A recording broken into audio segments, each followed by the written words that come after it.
Hans Christian Andersen wrote a famous children's story titled The Emperor's New Clothes. It's about a king who's obsessed with wearing fancy attire. Some con men realize they can get rich by promising to make the king an outfit using the most amazing material. The material is said to be unimaginably beautiful to everyone, except to stupid people who can't see it at all. The con men pretend to weave the fabric, even though they're only weaving a lie.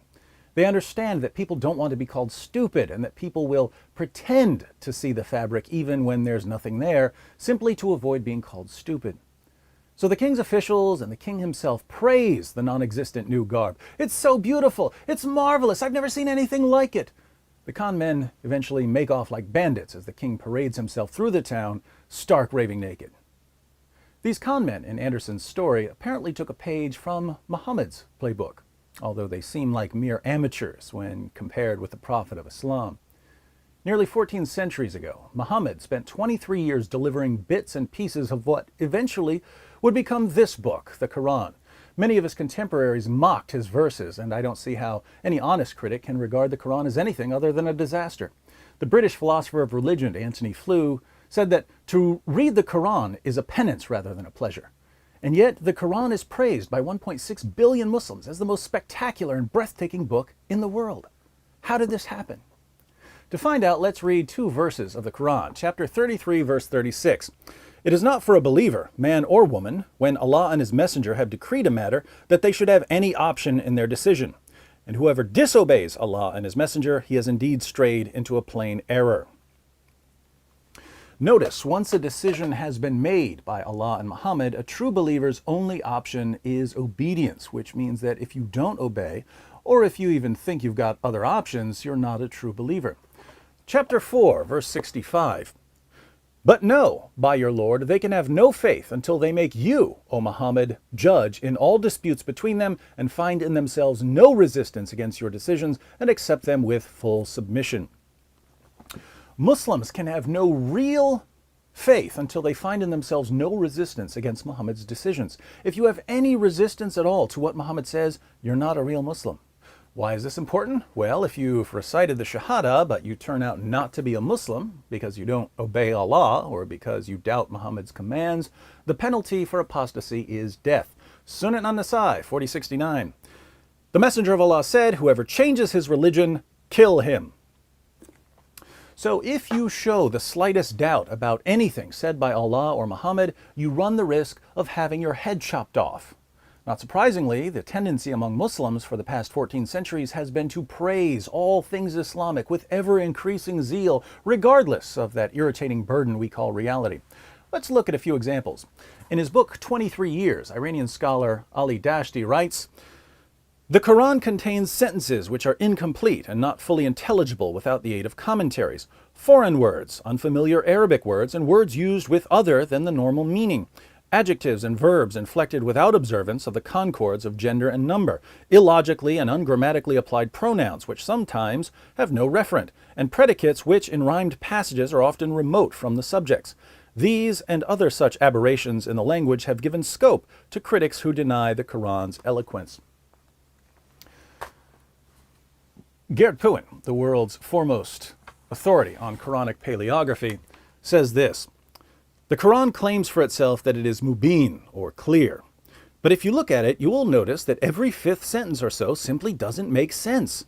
Many Muslims and Orientalists will tell you otherwise, of course, but the fact is that a fifth of the Quranic text is just incomprehensible. This is what has caused the traditional anxiety regarding translation. If the Quran is not comprehensible, if it can't even be understood in Arabic, then it's not translatable. People fear that. And since the Quran claims repeatedly to be clear, but obviously is not, as even speakers of Arabic will tell you, there is a contradiction. How do Muslims respond to the incoherence of their confused and incomprehensible book? The Quran is a miracle of eloquence and clarity, so perfect in the beauty of its expression that unbelievers must cover their ears and flee, lest it should instantly penetrate the dark recesses of their hard hearts. What about science? The Quran claims that the sun sets in a muddy pool, that semen is formed between the backbone and ribs, that the earth is flat, that there are 7 earths, that the sun orbits the earth, that human embryos go through a blood clot stage, that the sky would fall on the earth if Allah didn't hold it up, and that stars are missiles that Allah uses to shoot demons who try to sneak into heaven. How do Muslims respond when they read this scientific catastrophe? The Quran is a scientific miracle filled with biological and astronomical insights that couldn't be proven until centuries after they were revealed. This is conclusive proof that the Quran comes from God. What about ethics? The Quran commands Muslims to violently subjugate Jews and Christians and to kill other non-Muslims. It tells Muslim men that it's okay to beat their rebellious wives into submission and to rape their female captives and slaves and to have sex with prepubescent girls. The Quran advocates dismembering people and crucifying them. And since the Quran calls Muhammad the pattern of conduct for Muslims, we have to add torturing people for money to the list because Muhammad tortured people for money. How do Muslims respond when they read the book that's caused more violence and oppression than any other book in history? It's a miracle that any book could ever reach such lofty heights of moral perfection. The Quran is like a cloud, raining down drops of purity and righteousness on blah, blah, blah, blah, blah, blah, blah. What about the textual preservation of the Quran? According to Muslim sources, entire chapters of the Quran were lost or forgotten. Large passages of the Quran were lost. Individual verses were lost. Words were lost. Muhammad's best reciters couldn't even agree on which chapters were supposed to be included in the Quran, and Uthman had to burn countless manuscripts to cover up all the differences. How do Muslims respond when they read what their sources say about the textual history of the Quran? It's a miracle that the Quran has been perfectly preserved right down to the letter from the moment it was first revealed to Muhammad until now. Why do Muslims say, with mind-boggling fervor, the exact opposite of what the evidence so clearly proves?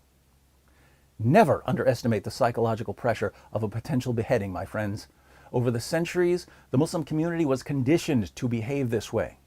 What's interesting is that even when Muslims live in the West and aren't under threat of death, they continue praising the Quran as the greatest book ever just because that's what they've been taught to do. It's what their parents do, it's what their leaders do, it's what their friends do, so it's just what Muslims do, despite the fact that the Quran is an incoherent mess. So what is the Quran? The Quran is a book that fails miserably in every possible way, but which makes up for its numerous blunders and shortcomings with threats and intimidation. There are two ways for a book to gain a reputation as the greatest book ever written. The first is to actually be the greatest book ever written. The second is to threaten to brutally murder anyone who says it's not the greatest book ever written. Islam, as it always does, takes the path of violence. Why? Because it works. Just ask any of the world's 1.6 billion Muslims what they think about the Quran, and you'll see how effective Muhammad's methods were. At the end of The Emperor's New Clothes, as the king struts naked through the city, reveling in the praises of a population that pretends to see his beautiful clothes, there's one young boy who doesn't fall for the ruse. The boy yells, "Look, he's got no clothes!" That's when the crowd starts to realize that they've been deceived. You Muslims who are watching this, you've been deceived. That doesn't mean you have to stay that way.